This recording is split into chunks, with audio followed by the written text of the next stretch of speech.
우리 다니엘서 1장입니다. 19절까지만 우리 함께 교독하겠습니다. 내가 또 봄에 다리오 원년에 일어나 그를 도와서 그를 강하게 한 일이 있었느니라.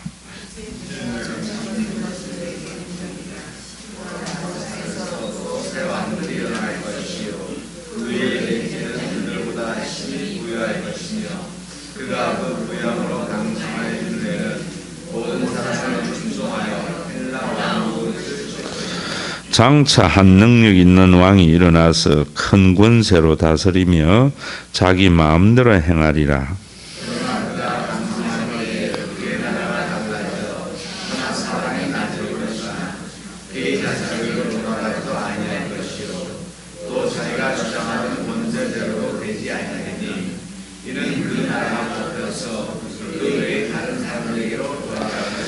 남방의 왕들은 강할 것이나 그 군주들 중 하나는 그보다 강하여 권세를 떨치리니 그의 권세가 심히 클 것이요.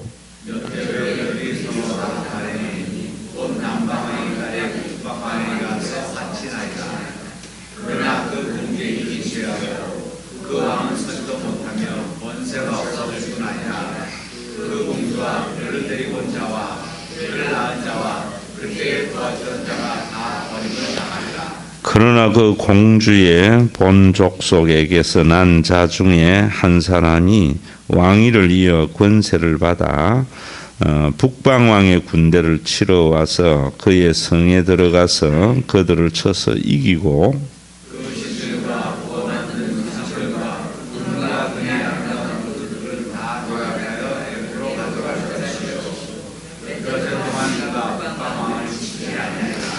북방왕이 남방왕의 왕국으로 쳐들어갈 것이나 자기 본국으로 물러가리라.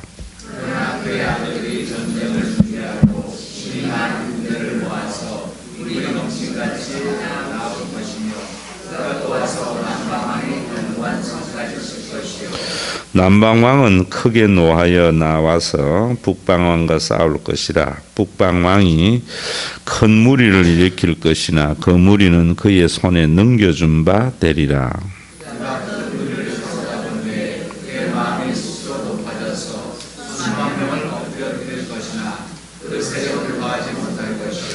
북방왕은 돌아가서 다시 군대를 전보다 더 많이 준비하였다가 몇 대 곧 몇 해 후에 대군과 많은 물건을 거느리고 오리라.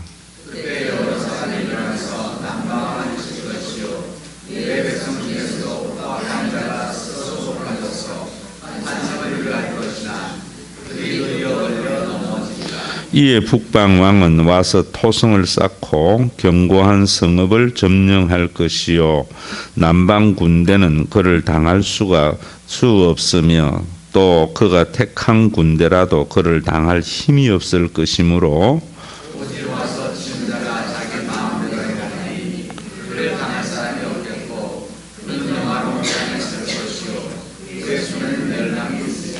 그가 결심하고 전국에 힘을 다하여 이르렀다가 그와 하친할 것이요 또 여자의 딸을 그에게 주어 그의 나라를 망하게 하려 할 것이나 이루지 못하리니 그에게 무익하리라.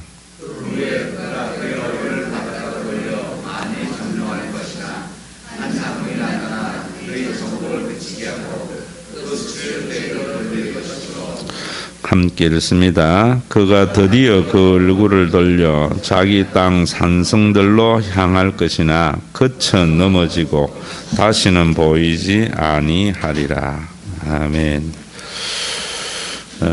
우리 이제 11장, 12장 남았는데요. 11장 고대 근동의 역사와 즉 그리스도 교환에 그려놨죠. 오늘은 고대 근동의 역사 그리고 성경의 본문 좀 함께 보려고 합니다.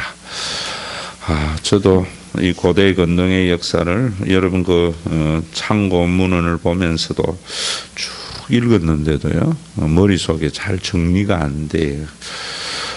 왜? 똑같은 사건들, 인간이 사는 세상에 음모로 유한한 권력의 투쟁, 권력 다툼 이런 것들이 정말 같은 패턴으로 너무나 많이 일어나고 있어요. 그러나 어쩌면은 다니엘이 수백 년 후에 있는 역사를 눈에 보이듯이 그렇게 지금 기록을 하고 있거든요. 그래서 이제 뒤에 계몽주의 이후에 일어난 자유주의 신학자들은 다니엘서가 아닐 거다. 저서가 이거는 뒤에 헬라의 알렉산더 이후에 네 나라가 나뉘어 죽고 셀루쿠스 왕조의 안티오쿠스 4세 에피파네스의 그 시대에 어떤 사람이 써서 다니엘의 이름으로 한 것이다. 뭐 이런 이야기까지 할 만큼 너무나 디테일하게 그리고 있습니다. 그 싸움은 그들에게 하게 하고 제가 그러잖아요. 언제나 의문이 되는 것들은 제쳐놓으면 됩니다. 수능 만점 맞을 필요 없어요. 한 2개, 3개 틀려도 서울대학 가는 데에 전혀 지장 없거든요. 그렇기 때문에 우리가 아는 것만 정확하게 알면 되는데 오늘도 여기에서 보면은 다니엘이 하나님께서 지혜를 주시면 얼마든지 알 수 있지요. 또 우리 내일 적그리스도 관계를 보겠지만은 또 우리가 닥치기 전에는 바라볼 때에 사건이 겹쳐 보일 수도 있거든요. 우리가 원근에 의하면은 큰 산 안에 또 작은 산이 보이면 앞에 있으면 가려서 거기 큰 산과 겹쳐 보이는 수도 있거든요. 역사라는 게. 그런 의미에서 보면 우리가 훨씬 더 참 계시의 명확성을 가지고 있죠. 그래서 그저께 아침에도 여러분들에게 말씀을 드렸지만은 참 싸움이 왜 싸우는가 하면요. 교회 안에서도 자기가 믿는 걸 절대적인 진리라고 믿기 때문에 자기가 믿는 걸 어떻게 믿게 되는가. 칼빈주의자들은 칼빈의 강요를 보면서 칼빈의 예정과 생각을 가지고 그게 성경이라고 생각하고 알미니안주의자는 또 알미니안의 주장을 절대화하니까 그렇거든요. 그런데 칼빈과 알미니안 이후에 있는 나는요, 이 사람의 주장 저 사람의 주장을 다 알면서 비판할 능력이 있기 때문에 그 사람들보다 더 많이 알아요. 그걸 넘어서야 하나가 되어져요. 그 넘어서는 것이 뭐냐면은 칼빈도 알미니안도 진리인 성경을 가지고 비판할 수 있어야 돼. 내가 칼빈주의자인 것은 알미니안보다는 더 성경적이기 때문이지만은 칼빈이 절대가 아니거든요.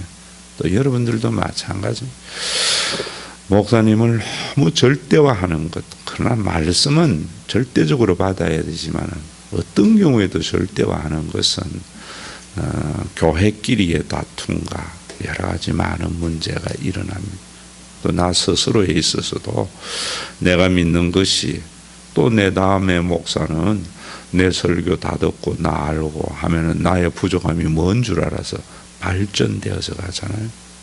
계시의 그런 발전에 우리가 열린 마음을 가지고 있어야 정말 하나님과 성경을 절대히 하면서 사는 사람이지 내가 믿는 것 절대다 아니죠. 교회 안에도 마찬가지고 인간의 관계로도 마찬가지라고 생각해요. 사람은 경험한 것밖에 모르기 때문에요. 저는 그 확실히 믿습니다. 인간은 경험 안 해보면 모릅니다. 그런데 경험한 것은 절대화하는 경향이 또 있어요. 그걸 절대화하지 않고 하나님의 진리의 말씀에 내려놓을 줄 알아야 정말 하나님의 의를 실현하는 자다. 저는 그렇게 생각합니다. 그러나 오늘 본문을 여러분들이 이제 교환을 제가 3번에 걸칠 것들을 다 그렇게 여러분들에게 나누어 주었어요. 본문도 있고 그 밑에 설명도 있고 전체는 다는 안 했지만은 그 보시면은 얼마나 정확하고 디테일한가 하는 것을 보게 돼요.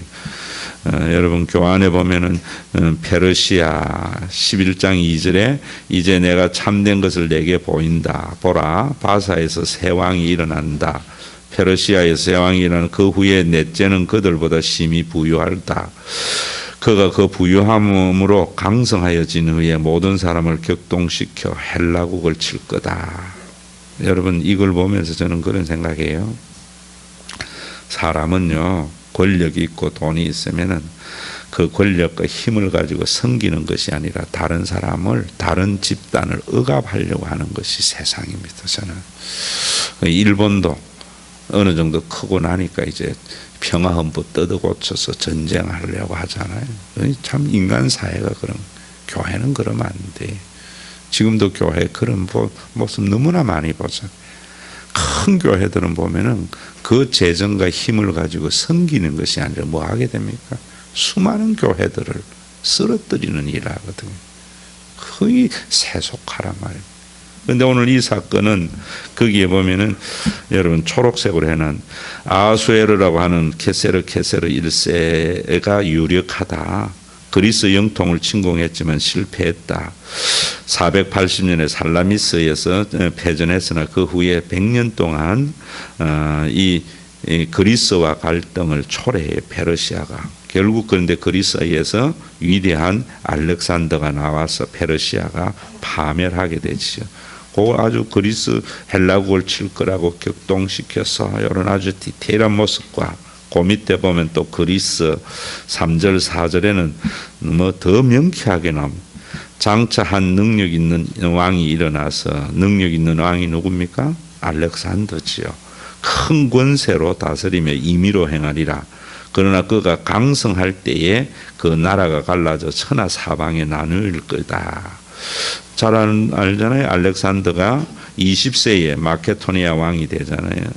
그래서 페르시아를 공략하고 34년에 BC 333년에 또 BC 331년에 정복하 10년 만에 인도 국경까지 집회하지만 BC 323년 33세에 말라리아로 죽지 않습니까? 그가 죽자 그는 생각할 때에 또 자기 핏줄들에게 나누어 주려고 하는 것이 세상이지요. 자신의 정신지체가 있던 이복형 필릭스 3세와 아들 알렉산더 4세에게 그를 넘겨주려고 하였지만은 또 거기에 페르디카스의 보호를 받은 능력 있는 사람이었죠. 그러나 그 셋 다 죽임을 당하잖아요. 자기의 동생 헤라클레스까지도 살해를 당하고 결국 헬라의 제국은 자기의 생각대로 되지 아니하고 마케도니아 그리스 지역은 안티파트, 그런 트레스와 소아시아 지역은 지금 터키 지역은 리시마쿠스, 또 시리아, 팔레스타인 이쪽 지역은 셀루쿠스, 이집트와 팔레스타인은 톨레미로 갔다가 나중에 셀루쿠스로 가는데 팔레스타인은 톨레미 지역. 그의 후계자들 장군에 의해서 나뉘어지잖아요. 그래서 거기에 보면은 그 자손에게 돌아가지도 아니할 거요. 그는 자기 자식들에게 또 자기 동생에게 그렇게 나누어 주려고 하였지만은 그게 안 되고 자기 주장하던 권세대로 되지 아니하리니 이는 그 나라가 뽑혀서 그 외의 사람들에게 돌아갈 거다. 사람은요 자기 생각대로 하는, 기업도 그렇잖아요. 뭐 지금도 교회도 뭐 싸움이 전부 세습인데요. 그래서 종교적인 권력을 가지고 치부하지 말라. 어제 그런 지난주 설교했지 않습니까? 그저 한 세상 하나님이 주신 분복을 누리고 다른 사람과 나누며 살다가 주님 앞에 가는 자가 제일 지혜로운 자예요. 다니엘서에서 여러분 그런 부분들 필요하고 또 자식에게 주려고 할 것도 없고요. 그러나 우리가 잘 멘토의 역할은 감당해야 되겠죠. 그리고 5절에도 보면은요, 남방왕은 강성할 것이나, 이 남방왕은 이제 나뉘어진 그 네 왕국 가운데 이집트, 그것이 그 나뉘어진 나라 가운데 제일 남쪽이잖아요. 그래서 남방왕은 강할 것이나 톨레미 왕조를 말합니다. 그 군들 중에 하나는 그보다 강하여 권세를 떨치니 그 권세가 심히 클 거다라고 말을 하고, 그 6절과 계속해서 보면은 그 밑에 여러분 보세요. 제가 역사적인 거 해놓은 거 마이너스 표 있는 데 있죠. 애굽의 톨레미 1세는 유능한 왕 장군이었고 시리아의 셀루쿠스 1세는 그저 그런 왕입니다. 그래서 거기에 강한 군사라고 이야기를 하고 있고, 그런데 이 셀루쿠스 1세는 BC 321년에 페르디카스를 암살하고 바벨론 지역에 총독이 되잖아요. 그러나 셀루쿠스가 바벨론 지역의 총독을 못마땅히 여긴 알렉산더의 또 다른 장군 안티오쿠스, 저 알렉산드리아를 그리스 쪽을 나뉘어 가졌던 안티오쿠스가 바벨론에 침공해서 이 셀루쿠스는 잠깐 팔레스타인 쪽에 총독이 되는 듯 했지만은 쫓겨가지고 이집트로 만명이 가서 톨레미 장군이 되어서 톨레미를 섬기잖아요. 그래서 발톱을 숨기고 있다가 BC 312년에 톨레미와 셀루쿠스는 가자 지역 전투에서 안티오쿠스에게 대승을 거두고 그 전쟁으로 인하여 이 톨레미가 셀루쿠스에게 또 속는 거지요. 바벨론 지역으로 돌아가서 정치와 군사 그곳에 이제 또 장악을 하잖아요. 그래서 그 셀루쿠스를 통하여 그 지역까지 톨레미는 장악하려고 하였지만은 또 그 셀루쿠스 안에는 또 다른 발톱이 숨어 있었지 않습니까? 결국 BC 301년에 알렉산더 나누어진 네 장군이 입수스 전쟁이 있습니다. 세계적으로도 유명한 전쟁이죠. 거기에서 안티오쿠스가 결정적인 패배를 당하고, 그러면서 이 셀루쿠스가 시리아와 팔레스타인 지역에 온전한 통치를 얻게 되어지고, 또 그렇게 힘을 가지니까 자기를 도와서 그 왕위를 가지게 했던 톨레미아 왕조와 갈등을 일으키는 것이요. 여러분, 정말 우리가 종교적인 권력을 가지고 재산의 지부의 수단을 삼지 말아야 되는 것은 바로 이런 배신과 배반과 여러분, 그리고 수많은 갈등, 그것이 세계의 역사이죠. 고대 근동에 보면 이런 부침이 얼마나 심했습니까? 6절에도 보면 구체적으로도 여러 가지 사건이 나오는데요. 6절 보면 본문에 몇 해 후에 그들이 서로 맹약하리니 곧 남방왕의 딸이 북방왕에게 나가서 화친한다. 이 남방왕의 딸, 그 밑에도 제가 해놨지만은 톨레미 왕조하고 또 이래 서로 싸우다가 셀루쿠스 왕조가 서로 화친하고 서로 연합을 해서 다른 또 집단을 지배하기 위해서 자기 딸을 셀루쿠스 왕조에 시집을 보내잖아요. 시집을 보내면서 평화 조약을 체결을 하는데 반드시 자기 딸을 통해서 낳은 아들을 왕으로 삼는 조건으로 했는데, 그럴 때에도 거기에 라오디스라고 하는 이미 막강한 여자와 결혼한 상태인데 잠시 접어두고 그렇게 했다가 다시 목적을 이루고 난 뒤에 이 라오디스가 새로운 힘을 가져가지고 그 낳은 아들, 그리고 그 나누어졌던 그 베레니스, 그 이름도 모르는 그 아들 전부 독살하고 그 여자가 또 그 왕조의 섭정왕이 되어지는 것, 그것이 거기 있어요. 그래서 거기에 보면은 그러나 이 공주의 힘이 쎄하고 그 왕은 서지 못한다. 시집간 베레니스가 힘을 쓰지 못하고 또 그 아들이 왕으로 세움을 받지도 못하고 권세가 없어진다. 이 공주가 데려온 자와 그를 낳은 자는 그때에 도와주던 자가 다 버림을 다 독살을 당하는, 너무나 구체적으로 이렇게 다니엘이 보고 있죠. 그럴 때 저는 다니엘이 이런 거 보는 것 전혀 여러분 의심할 것도 없어요. 왜냐하면 우리가 하늘에서 내려다 보면은요, 우리가 땅에서 가니까 어디에 막히는지 모르지만 하늘에서 보면 다 보이잖아요. 언제나. 그러나 한 가지 아셔야 될 것이, 내가 그 자리 가려고 할 거 없어요. 그 자리에 있게 하신 이는 성경의 기록을 위해서 하나님이 그러신 거예요. 나도 성경의 기록자가 되려고 하는 교만이 자꾸만 그렇게 하는 거예요. 제가 여러분 월요일 날도 천사의 이야기할 때 그러잖아요. 분명히 다니엘은 미가엘 천사가 그를 도와주는 것을 보면서 성경에 그 천사를 봤지요. 가브리엘도 봤지만 왜 다니엘은 봤습니까? 스룹바벨의 일행이 이제 팔레스타인으로 돌아가는데 그거는 성이 세워진 것도 성전도 없고 수많은 여러분 이런 고대 건동에 부침이 있고 서로 죽이고 살리고 뭐 죽고 그다음에 여러분 음모가 있고 이런 술수가 있는 이런 세계 속에 다시 가서 세우는 그 하나님의 나라에 대한 염려가 있어서 21일 동안 금식을 하고 이래 있었잖아요. 그럴 때 하나님께서 그 다니엘에게 네가 역사의 주인공도 아니고 네 생각대로 되는 것도 아니라는. 여러분 절대로 여러분들의 생각이 의롭다고 해서 내가 바칠 거 없어요. 그저 내 목 하면 되어져요. 베레사우스 몰라요? 언약궤 띠놓을 때 내가 바치려고 하다가 죽임을 당하잖아요.